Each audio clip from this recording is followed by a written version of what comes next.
They also had some DS games there. $5, 50% off, made them $2.50. Just this one, Worms Open Warfare, which I already have, but I can trade it into EB Games, or if someone wants it, let me know. Those were $2 each as well. From there, we went to my favorite op shop ever. One of the few op shops that actually is still an op shop. They have stuff for thrifty prices because they sell to thrifty people, and I like that. And it is a Salvation Army in just the Beanley area. I don't remember exactly where it is. If you're ever in the Beanley area, go out of your way to go to the Salvation Army. They have fantastic stuff there for really good prices.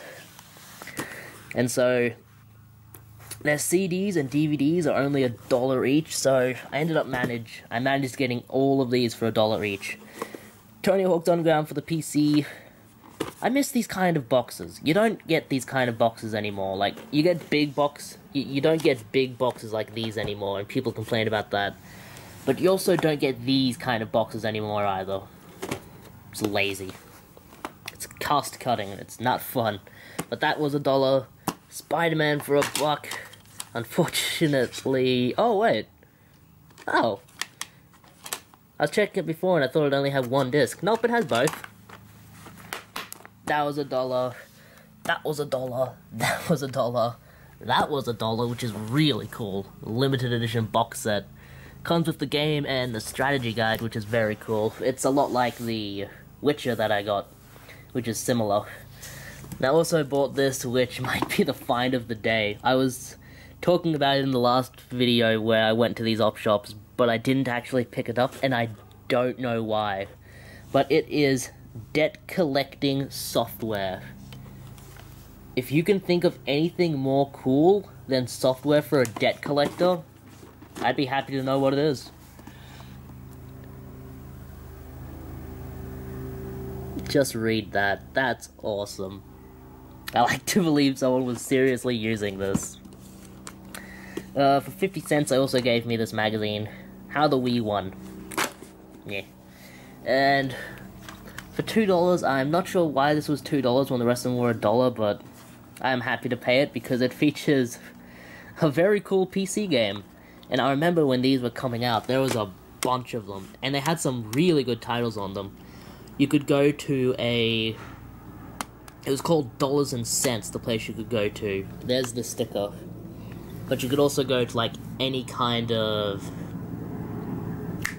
like, a clearance store, like a Crazy Clark's or something like that.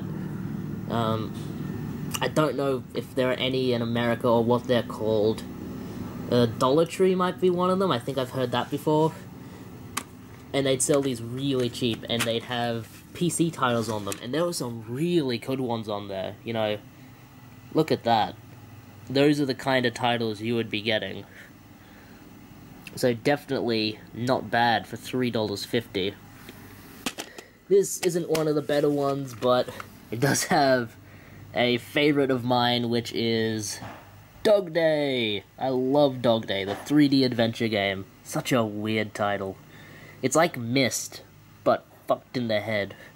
You also have some real-time strategy games there, which don't care about too much. Also there, they had this awesome Xbox carrying case for $2. You can fit, like, full games in there. I'll show you.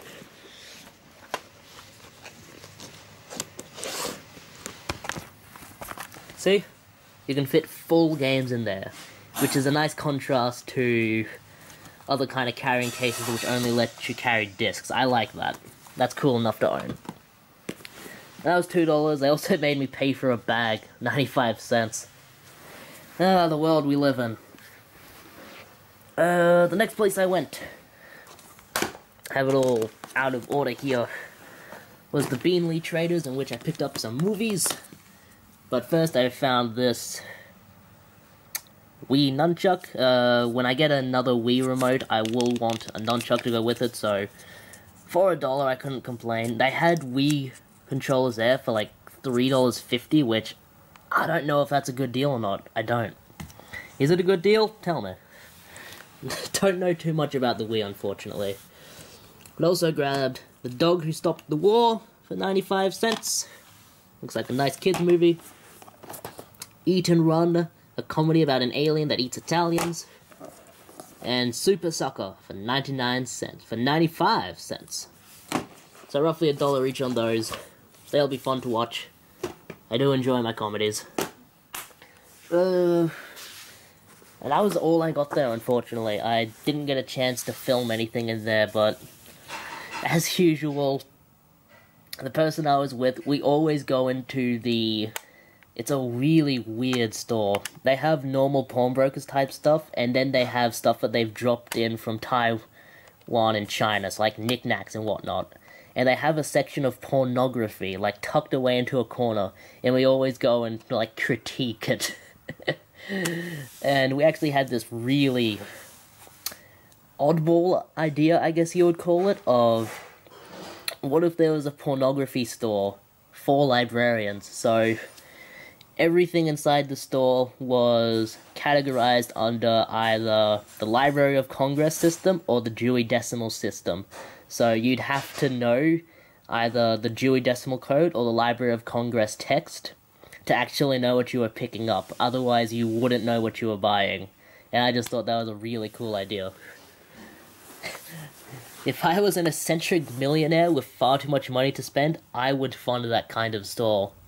And it would receive no business. Or a ton of business from librarians. Who knows? Librarians are known as the more promiscuous people in the workforce. Can't keep their hands off each other, those librarians, but then in a Lifeline, I always seem to find literature in this Lifeline for some reason.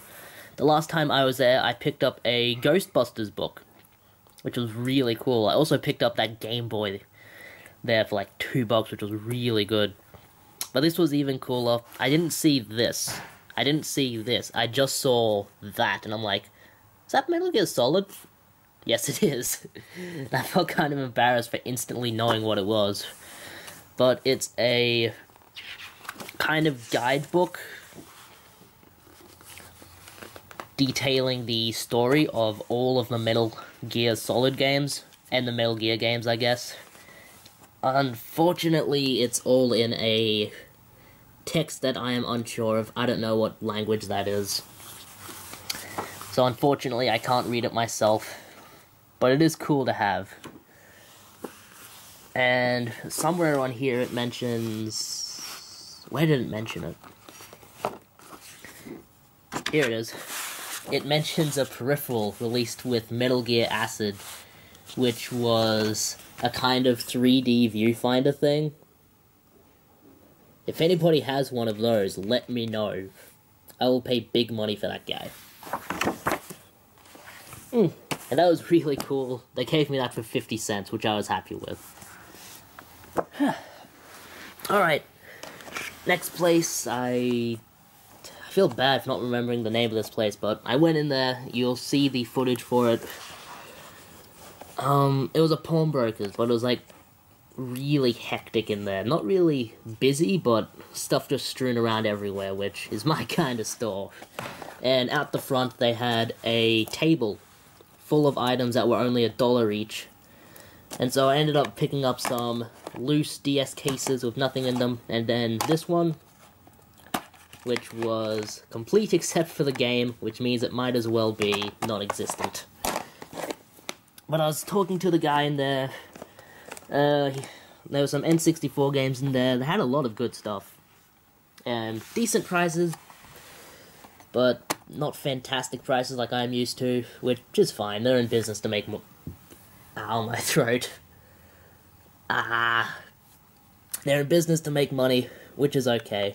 I had this marked for $10.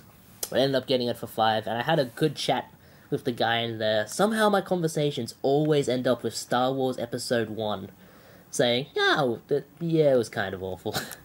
Episode 2 was okay, though.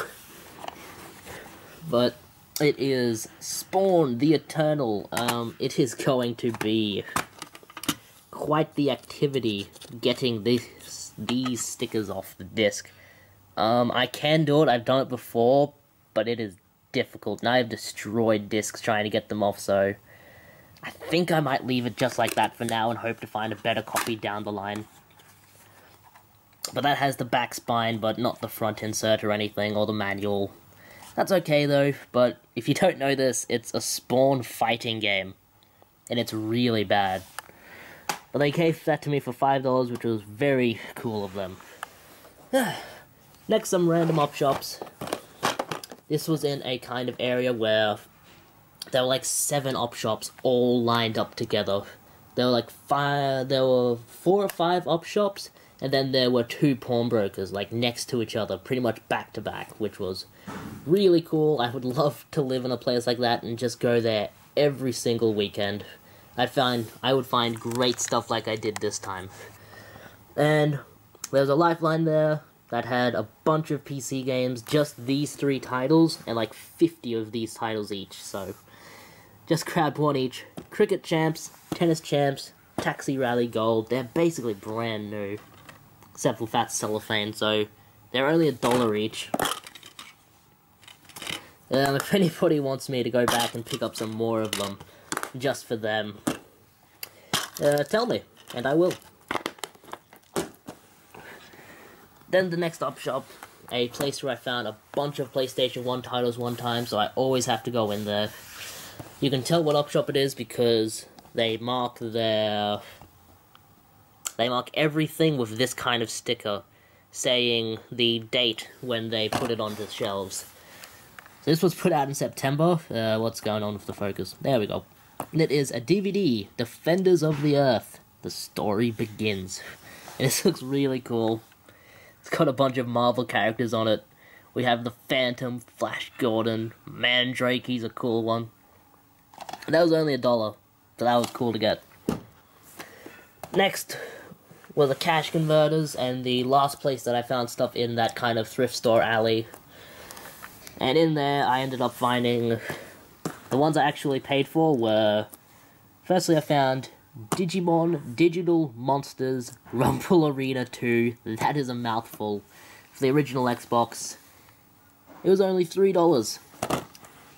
I used to be into Digimon, actually. Like, late 90s, early 2000. I thought they were the absolute tits. They were awesome. No manual on that one, and the disc has... It has definitely seen better days, but it works. And I think this is a pricey title as well, I'm not sure. Might be. A lot of Digimon games are for some reason. And a DVD, Blondie and Dagwood. That was only $1.50. No chance I would be leaving this behind. That is awesome. Blondie and Dagwood are up there with my favorite funnies in the paper. They're right behind the Peanuts for me. They're great.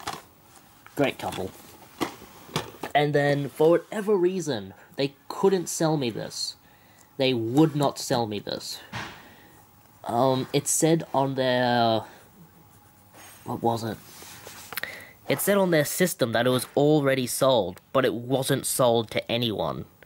Like, it was just sold. So, someone screwed up while keying in some information or something, and in the end they just gave it to me for free, so that's cool.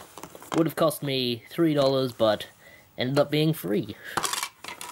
And that's not complete at all, and the disc is very, very rough, but for free, I'll take it. If anybody wants it, just tell me. I don't want anything for it, just tell me and I'll send it to you. Next place, you'll forgive me for not remembering exactly where this is, but it was kind of coming up later in the day. We had left the Beanley area and had entered the Logan area, where there were 2 more op shops in a shopping center and a Pawnbrokers at the front of the shopping center. The Pawnbrokers didn't have anything, and they were pricing stuff from online, so nothing there, unfortunately, for me, but the first op shop did have some cool items. They had, for DVD, The Lawnmower Man for $2.